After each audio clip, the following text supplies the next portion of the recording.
শান্তি চুক্তির আশায় পুরো বিশ্ব যখন তাকিয়েছিল পাকিস্তানের দিকে, ঠিক তখনই ইরান যুক্তরাষ্ট্র আলোচনা শেষ হয়েছে কোনো সমাধান ছাড়াই। টানা ২১ ঘন্টার ব্যর্থ আলোচনা আশাহত করেছে পুরো বিশ্বকে। এরই পরিপ্রেক্ষিতে প্রশ্ন জোরালো হচ্ছে, তবে কি মধ্যপ্রাচ্যের এ উত্তেজনা আরো বিধ্বংসী রূপ নিবে? আর কি হতে যাচ্ছে ট্রাম্প প্রশাসনের পরবর্তী পদক্ষেপ?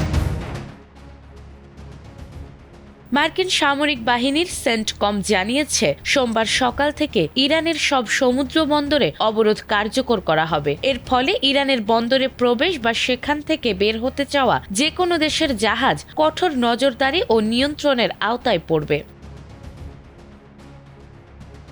তবে গুরুত্বপূর্ণ দিক হলো, হরমুজ প্রণালী দিয়ে যেসব জাহাজ অন্য দেশের বন্দরে যাতায়াত করবে তাদের চলাচলে সরাসরি বাধা দেয়া হবে না। ফলে পূর্ণ অবরোধের পরিবর্তে সীমিত আকারে নিয়ন্ত্রণ আরোপের ইঙ্গিত মিলছে। এর আগে মার্কিন প্রেসিডেন্ট ডোনাল্ড ট্রাম্প পুরো হরমুজ প্রণালীতে অবরোধ আরোপের হুমকি দিয়েছিলেন, কিন্তু বর্তমান সামরিক অবস্থান আংশিক ভিন্ন হওয়ায় পরিস্থিতি নিয়ে কিছুটা বিভ্রান্তি তৈরি হয়েছে।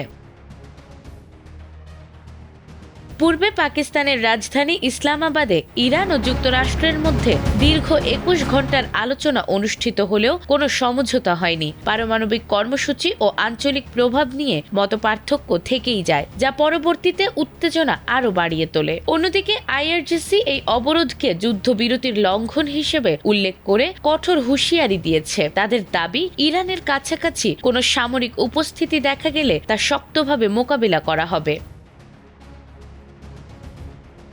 এদিকে এই ঘোষণার পর আন্তর্জাতিক তেল বাজারে তাৎক্ষণিক প্রতিক্রিয়া দেখা গেছে। অপরিশোধিত তেলের দাম প্রায় ৮% বেড়ে গেছে, যা বৈশ্বিক অর্থনীতিতে নতুন চাপ সৃষ্টি করতে পারে। বিশেষজ্ঞদের মতে, হরমুজ প্রণালী দিয়ে বিশ্বের প্রায় ২০% জ্বালানি পরিবাহিত হওয়ায় এই অঞ্চলের যে কোনো উত্তেজনা বড় ধরনের বৈশ্বিক প্রভাব ফেলতে পারে। ফলে পরিস্থিতি এখন অত্যন্ত স্পর্শকাতর হয়ে উঠেছে।